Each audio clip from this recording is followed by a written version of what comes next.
بسم اللہ الرحمن الرحیم۔ جو کام کرنا اللہ کی رضا کے لیے کرنا، نمود و نمائش کے لیے کچھ نہیں کرنا۔ ہارون رشید ایک بادشاہ تھا، اس کی بیوی ملکہ زبیدہ، اس نے دیکھا میدان عرفات میں پانی کی بڑی سخت ضرورت ہے، پانی نہیں ہے، 200 سال پہلے کی بات ہے، 200 500 سال پہلے کی بات ہے۔ وہ عراق کے سمندر میں سے نہر نکال کر لائی، دائیں طرف بائیں طرف پہاڑ ہے، پہاڑ کے ساتھ ساتھ دیوار بنی ہوئی وہ نہر ہے۔ اب اس نے کیا کیا، اس کا نام رکھ دیا نہر زبیدہ۔ کتنا بڑا کام کیا جی۔ ہم تو کہتے ہیں نا نلکا لگوا دو، لوگ پانی پیتے رہیں گے، تمہیں سواد ملتا رہے گا۔ اس نے تو حاجیوں کے لیے نہر بنوائی، نام رکھ دیا نہر زبیدہ۔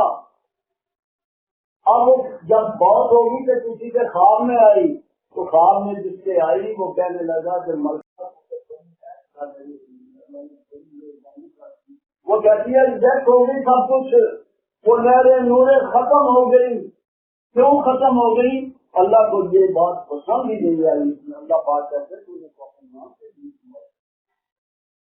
جو کام کرنا ہے اللہ کی رضا کے لیے کرنا ہے۔ ایک طرف دولت تقسیم کرو کہ نہیں ایسا نہ ہو تمہارے ذہن میں آگے لوگ مجھے حسن کاری کریں، لوگ مجھے شکیل کریں، کھجور کی گٹکی دے دو کسی کو، ایسے دو بس دینے والے ہاتھ کو پتا ہو دوسرے کو نہ پتا۔ یہ سکاوت بھوکے کو کھانا کھلاؤ۔ اب یہ رات ہو گئی ہے، ذرا محلے میں دیکھو تو صحیح، آپ کیا کھا رہے ہو، آپ کو محلے دار کیا کھا رہا ہے، آپ کیا کھا رہے ہو، محلے دار کے بچے بھوکے رہتے ہیں۔ کبھی دیکھا کسی نے؟ نہیں، کسی نے نہیں دیکھا، توجہ نہیں ہے۔ آج کے بعد عہد کر لو کہ ہم اپنے محلے میں دیکھیں گے کہ کوئی غریب مرغا ہے تو اپنے گھر سے سالن اور 2 روٹیاں لے کے جا کے اس کو لے کے آئیں گے۔ اگر کسی کو کپڑے کی ضرورت ہے تو اپنے لیے 4 سوٹ دے دو، ایک خود کو بھی لے کر دے دو، کوئی فرق نہیں پڑتا۔ اللہ تعالیٰ ایسی جگہ سے تمہیں دے گا جہاں پر وہ گمان بھی نہ ہو۔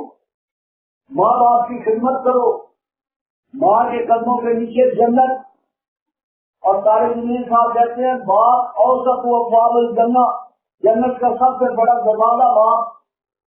جو اس دروازے کی خدمت کرے گا اس کے لیے دروازہ کھل جائے گا، جو باپ کی خدمت نہیں کرے گا اس کے لیے دروازہ ٹوٹ جائے گا۔ دوستوں بات لمبی ہوگی۔ حضور نبی کریم صلی اللہ علیہ وسلم خاتم النبیین، اب جہاں ختم نبوت کے دروازے بند ہو گئے، کوئی نبی نہیں آئے گا۔ جب نبی نہیں آئے گا تو صحابہ بھی کوئی نہیں آئے گا۔ یہ نبیوں والا کام، یہ صحابہ کرام والا کام آپ کے ذمہ، ہمارے ذمہ، اس امت محمدیہ کے ذمہ۔ خود بھی اچھے کام کرو، لوگوں کو بھی اچھے کام کی تلقین کرو، خود بھی نمازیں پڑھو اور سیکھ کر پڑھو، علماء کرام سے پوچھ کر پڑھو۔ خود بھی اچھے کام کرو، لوگوں کو بھی اچھے کام کی تلقین کرو، خود بھی برائی سے بچو، لوگوں کو بھی برائی سے بچو۔ اور ہمارے بزرگ قدرتی ماں کے بزرگ بتاتے ہیں کہ اس کام کو سیکھنے کے لیے 4 مہینے لگا کر اس کام کو سیکھا جائے اور پھر واپس اپنے مقام پر آ کر دیا جائے۔ سال میں 40 دن لگا دو، 11 مہینے آپ کے، 40 دن اللہ کے نام کے لگا دو، ہر مہینے 3 دن، 27 دن تمہارے، 3 دن اللہ کے۔ اب اگر اس مسجد میں شام کو تعلیم نہیں ہوتی تو پڑھے لکھے لوگ بیٹھے ہیں، 2 کتابیں لے لو، اگر نہیں ہے تو ہم سے لے لو، ہم اور لے لیں گے۔ شام کو یہاں تعلیم کا حلقہ لگاؤ، اس میں حدیثیں ہوتی ہیں، لوگوں کو سناؤ، شوق پیدا ہوگا۔ جب شوق پیدا ہوگا تو انشاءاللہ بات کرتے ہیں۔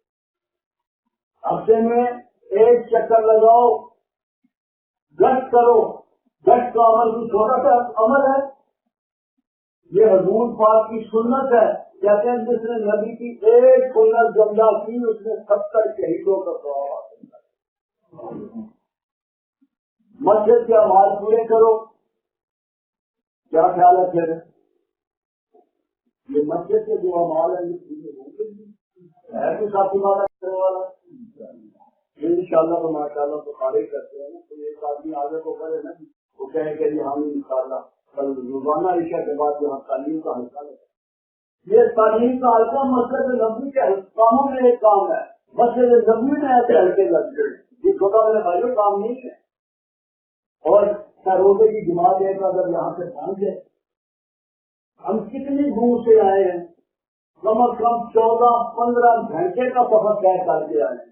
ہمارا ایک ساتھی اس کی والدہ بیمار ہوگی, اسے واپس جانا پڑا. اللہ اس کی والدہ اب کہاں سے وہ چلا بیچارہ, کہاں. اب ہمارے بچے ہمیں پوچھتے ہیں کہ جی ابھی کہاں ہے تم, کیا بتائیں گی؟ یہ کہتے ہیں ہم اللہ کی آس پر ہیں, چھوڑ دو ہمیں, بس اللہ کی آس پر ہے, اللہ کے کام کے لیے ملتے ہوئے تو نہیں ہوتا ہے. ان شاء اللہ تعالیٰ شیر بھی آئے گا تو وہ طرف کر دے. یہ ہمارا ایمان ہے. جو کچھ کہا جو کچھ آپ اللہ عمل کی تو. دوستو, آج کی یہ ویڈیو آپ کو کیسی لگی؟ کمنٹ باکس میں اپنے خیالات کا اظہار ضرور کیجیے گا. تب تک کے لیے اجازت دیجیے. اللہ نگہبان.